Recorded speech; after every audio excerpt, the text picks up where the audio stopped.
Here's the number nobody put in the chart. $200 a month. Below that threshold, compound interest doesn't stop working. It works so slowly that your account balance is effectively indistinguishable from a basic savings account for the first decade, and most financial calculators are specifically designed to make that invisible. And there's a second number. The charts never show you the exact point in time when your returns start outpacing your contributions. That's called the phase transition. There's a calculable month. It happens for every investor. And right now, I'm going to show you exactly how to find yours. Nobody explains compound interest this way. You've seen the charts, the ones that start small and curve dramatically upward into millions of dollars over a few decades. You ran the same math on your own situation. Maybe you even opened an account. And then you checked the balance a few years later and thought, is this it? That feeling has a name. It's phase one. And understanding it might be the most financially valuable 20 minutes you spend this year. Let me put actual numbers on the problem first, because vague is useless. The S&P 500 has averaged roughly 10% annually over the last century. After adjusting for inflation, closer to 7%. Every single calculation in this video uses 8% conservative, realistic, not a best case scenario, dreamed up to make a chart look good. At $50 a month, 8% annual return. After one full year of consistent investing, you've earned approximately $5 in returns. $5. After 10 years of never missing a single contribution, your account holds roughly $9,200. Of that, almost $6,000 is money you directly deposited. Less than $3,200 came from compounding in an entire decade. After 30 years of perfect, unbroken discipline, $74,500. 30 years, zero missed contributions, $74,500. The Bureau of Labor Statistics reported that average annual household expenditures in the United States ran approximately $40,000 in 2025. Your 30 years of iron discipline cannot cover 2 years of average living expenses. That isn't a failure of character or effort. That is a threshold problem. And today, I'm going to show you exactly where that threshold lives, what it costs to reach it, and why the instinct most people have when they notice the problem makes everything significantly worse. Here's what I'm going to cover. There are two completely distinct phases of wealth building, and almost every piece of financial advice you've ever encountered treats them as a single continuous process, uses the same language for both, applies the same logic to both. They are not the same thing. They have different rules, different priorities, and a completely different relationship with your return rate.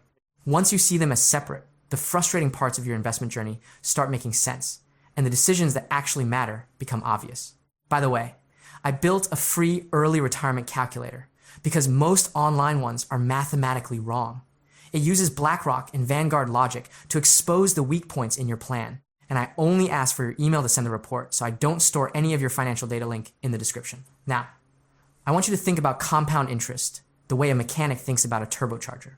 A turbocharger uses an engine's exhaust gas's waste energy, the byproduct of combustion, to spin a turbine that compresses incoming air and forces it back into the cylinders for another pass at power generation. The waste product becomes fuel. Output becomes input. The system amplifies itself. You recognize this structure, a feedback loop where growth generates more growth. That's another name for compound interest. But here's the thing about turbos that most car owners have never been told. They don't work at low RPM. Below a certain engine speed, there isn't enough exhaust pressure to spin the turbine. The turbo is physically present, bolted to the engine block, real part of the system, but it isn't doing anything you can feel. The engine runs entirely on direct combustion. Every bit of power comes from exactly what you put in, nothing more. Then, at a specific RPM threshold, the boost engages. Drivers call this being in boost. The power delivery changes completely. The engine produces significantly more than the fuel input alone should justify. The feedback loop has activated. Your investment portfolio does this exact thing. Before your balance reaches a certain size, you are the engine.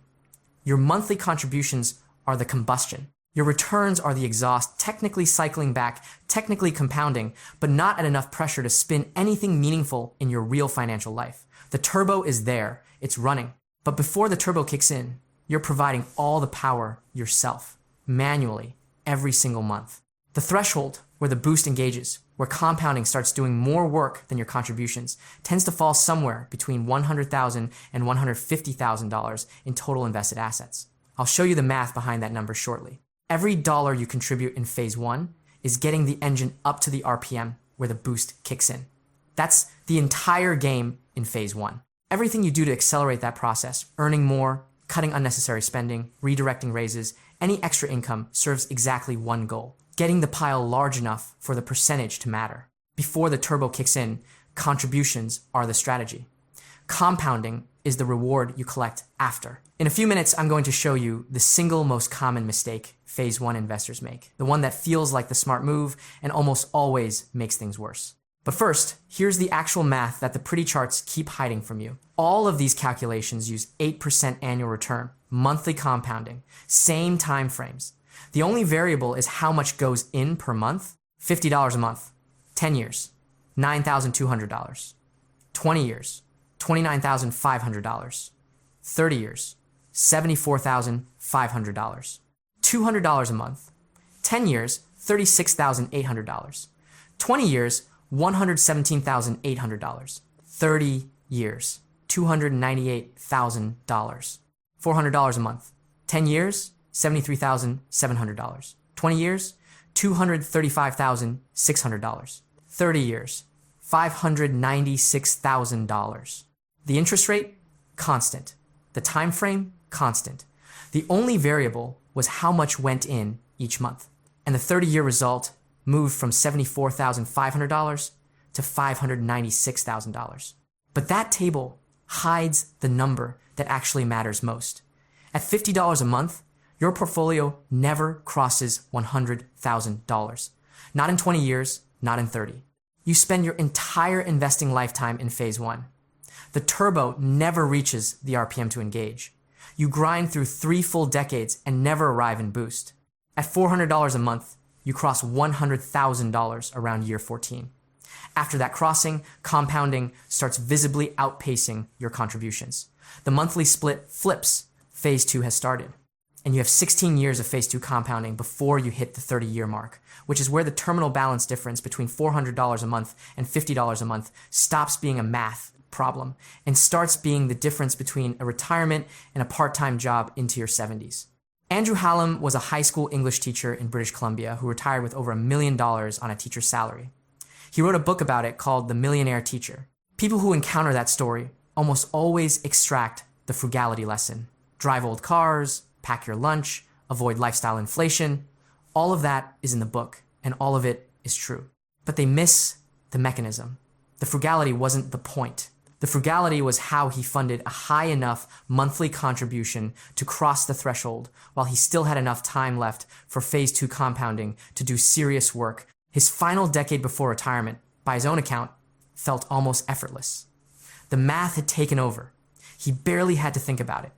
The engine was running on the turbo. Before the turbo kicks in, you're packing lunches. After it kicks in, the lunches don't matter anymore. The engine has its own momentum. Nobody posts the packing lunch years. Social media shows you year 18. You compare your month 40 and conclude your strategy is wrong. The strategy is not wrong. You are in a different part of the same journey. Now here is what nobody is actually telling you about phase 1. And this is the reversal that reframes everything. When most people hit the phase 1 feeling the dull frustration of checking a balance after several years of consistent investing and seeing underwhelming numbers, they make a diagnosis. The diagnosis is almost always, my return rate is too low. So they start chasing. You think the problem is your return rate. The actual problem is your contribution level. Let me prove this with numbers, because this is the kind of argument that collapses without them. $200 a month at 8%. 10 years, $36,800. Now let's say you somehow double your annual return from 8% to 16%, consistently for 10 years. This is a number that most institutional fund managers in the world don't hit on a sustained basis. PIMCO, Fidelity, the major quant funds, very few sustain 16% annualized over a decade. But let's assume you manage it. 10 years at 16%, $200 a month, approximately $52,200. That's $15,400 more than the 8% result. It sounds significant until you understand what achieving 16% actually costs in real behavioral terms. You're taking on volatility that drops your portfolio 40 to 50% in bad years.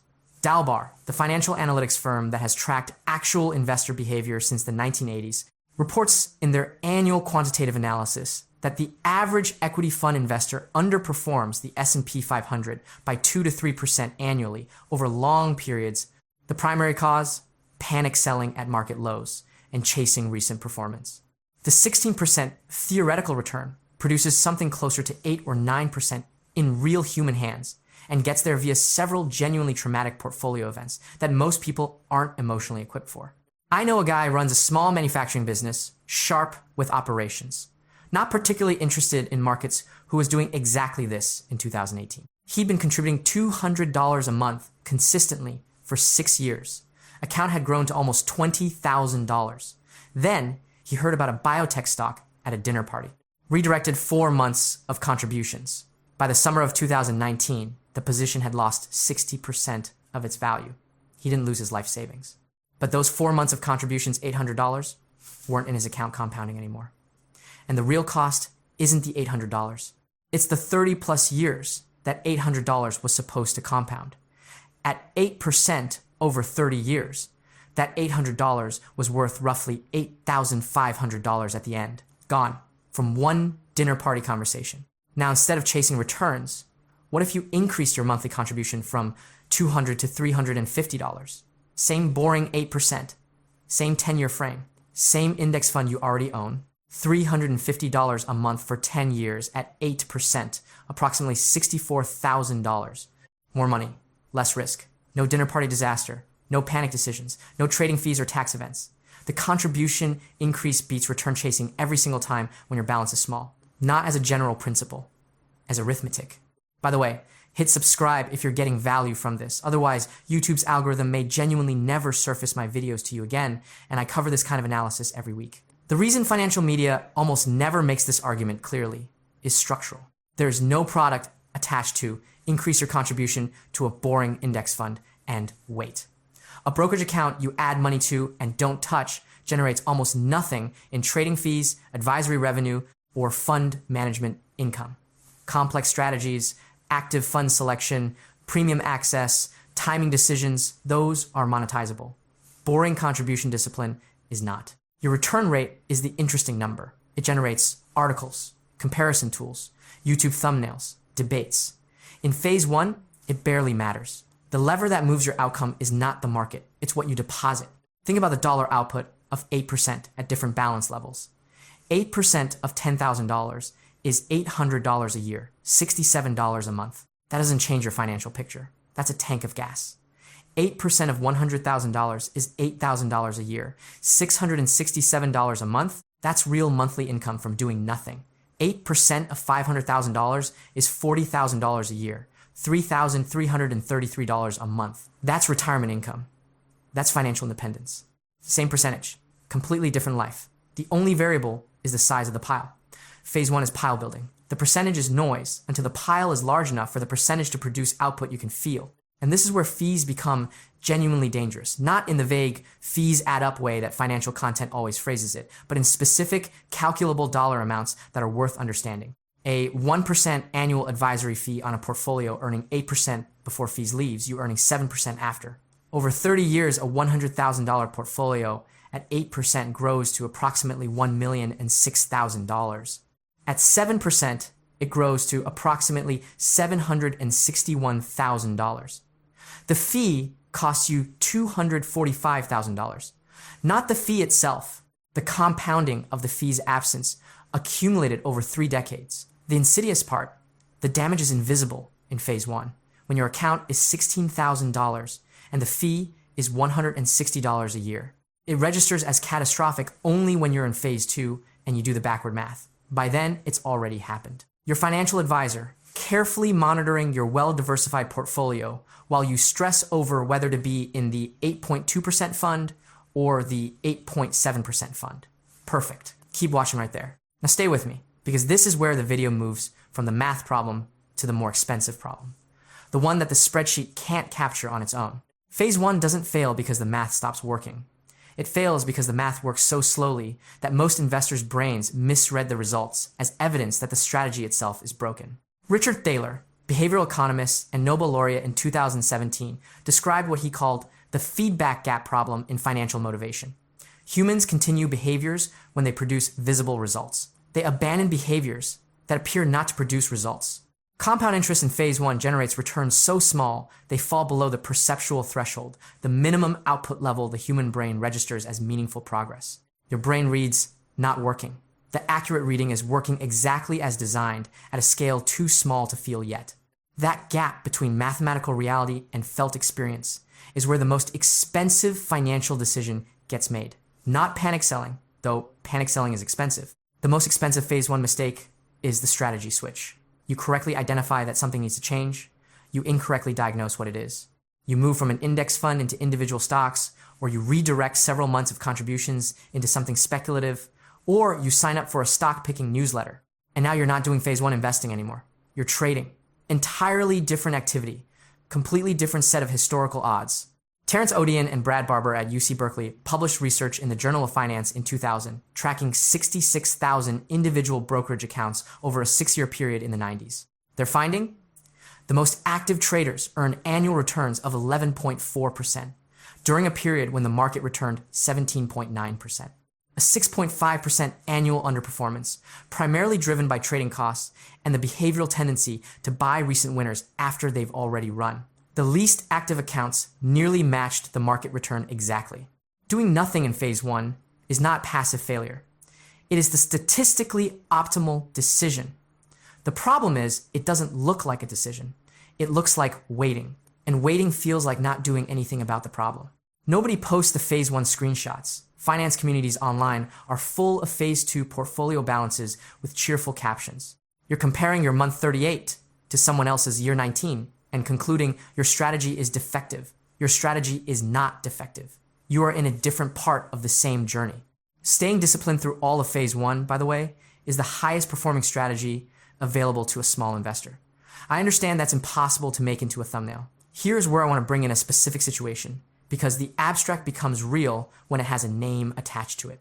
Marcus is 38, works in logistics management, earns around $78,000 a year, a solid income by most American standards. 8 years ago, his company launched a 401k plan. His HR representative walked him through the enrollment. He picked a diversified target date index fund. He set up automatic contributions of $150 a month. He has never missed a single contribution. He has never panic sold. He checks his balance quarterly and reads some financial content on weekends. His current balance, $16,500. He's done the arithmetic. He's contributed approximately $14,400 over 8 years. Returns have added about $2,100. $2,100 from 8 years of consistent, disciplined investing. He's starting to wonder if the whole thing is designed for people who already have money, people with large enough accounts that the percentages produce output that actually matters. He's been looking at a friend's real estate deals. He heard about a fintech stock that doubled last year. Marcus isn't making a math error, and he's not doing anything wrong. His engine is running exactly as designed. But at $150 a month, he's been well below the boost threshold the entire time, and he will remain there for decades at this trajectory. The answer for Marcus isn't a different vehicle. It's more fuel in the same engine. Here's what the numbers actually show for Marcus. Starting today at 38, with 27 years until 65. Scenario 1. Marcus keeps contributing $150 a month. At 65, his balance sits at approximately $121,000. He cannot retire on that. He'll be supplementing Social Security well into his early 70s and hoping his health cooperates. Scenario 2. Marcus increases to $400 a month. $250 more per month, less than half the average American car payment, according to Experian's 2025 data. Roughly 3.8% of his gross monthly income. At 65, approximately $337,000. 3 times the result from less than 3 times the contribution increase. Because crossing the threshold earlier gives phase 2 compounding more years to run at full power. Scenario 3. Marcus gets to $600 a month, achievable with 1 evening of rideshare driving per week in most metro areas at current platform average earnings. At 65, approximately $537,000. Combined with Social Security and reasonable sequence of returns management in his final years, that's a genuine retirement on his own timeline. The difference between $121,000 and $537,000 is not intelligence. It's not a secret investment strategy. It's not timing the market or finding the right fund. It's $250 extra a month redirected before lifestyle absorbs it. In scenario 2, Marcus crosses $100,000, the boost threshold around when he turns 51. In scenario 3, he crosses it around 48. 3 extra years of phase 2 compounding is the mechanism behind almost $200,000 of additional terminal wealth. Before the turbo kicks in, crossing the threshold even slightly earlier is worth dramatically more than it looks in the near term. Here are the 3 levels for getting there faster. Not generic advice, specific mechanisms with specific actions. Level 1 is contribution right-sizing. The most common reason people invest less than they should is institutional inertia, not inability. They set up automatic contributions when they opened the account and never updated them. Income has grown, fixed expenses have shifted, cost of living has changed. The autopay still says whatever number they typed into an enrollment form years ago because updating it takes 15 minutes that never gets scheduled. The action is specific. Log in today and increase your monthly contribution by $50. Not a life-altering budget overhaul. One login, one change. Over 20 years, at 8%, $50 extra a month compounds to approximately $29,400 from one 15-minute decision. Then create a recurring calendar reminder for every January 1st to review and increase the number again. You don't have to decide in advance how much to increase it. Reviewing it annually means you'll catch the years when a raise came and went without being redirected. That's the entire system for level 1. Level 2 is income growth redirection. Most people are on a slow but real upward trajectory in earnings across their careers. Raises happen, annual bonuses happen, tax refunds happen, side income happens. And in nearly every case, within 90 days of receiving more income, the lifestyle has absorbed it. Not through deliberate decisions. The money diffuses into slightly nicer habits, slightly more convenient services, slightly newer versions of things you already owned. The lifestyle ratchet clicks forward automatically. Nobody decided to spend more. It just happened. The rule that works, and I mean this is the mechanism behind the portfolio outcomes I've seen in people I know personally, not theoretical investors, is to redirect 50% of every net income increase directly into investments before lifestyle calculates that it has new budget. Your lifestyle still improves on the other 50%. Your threshold timeline accelerates. Both things happen simultaneously, with zero deprivation. The single critical variable is speed. The longer the gap between receiving new income and executing the investment decision, the lower the probability the investment decision actually gets made. Same-day automation eliminates the decision entirely. Your future self, handed new money without prior instructions, will spend it. Your current self, making the decision in advance and automating it today, will invest it. Level 3 is life event contribution resets. There are predictable financial moments in most adult lives where a significant recurring expense ends permanently. A car loan paid off, a student loan cleared, a child becoming financially independent, a mortgage refinance at a meaningfully lower rate. Each of these moments creates a window of unallocated monthly cash flow that doesn't yet have a destination. The average American car payment in 2025 ran just over $700 a month according to Experian data. When that loan ends, $700 per month is suddenly free. Most people don't consciously decide what happens next. Within 3 months, the lifestyle has quietly claimed it. It went toward subscriptions, dining, a slightly nicer version of something, and nowhere in particular. An intentional investor executes a contribution increase the day the final payment clears, not when they get around to it, that specific day. Before the lifestyle knows the money is free, redirect $300 to $400 into investments. Let the remaining $300 to $400 improve daily comfort. Both things happen, the threshold moves forward, nobody feels deprived. This is architecture, not willpower. You design the system so the correct financial decision executes automatically at the moment when behavioral friction is lowest. The decision your current self makes in the abstract is the one that actually runs. The decision your future self makes while holding newly freed cash flow almost never goes to investments. Here is what I've been building toward since the beginning of this video. I save this for here because it lands harder once you've seen the full picture. The years that matter most in a 30-year compounding journey are not the final 5.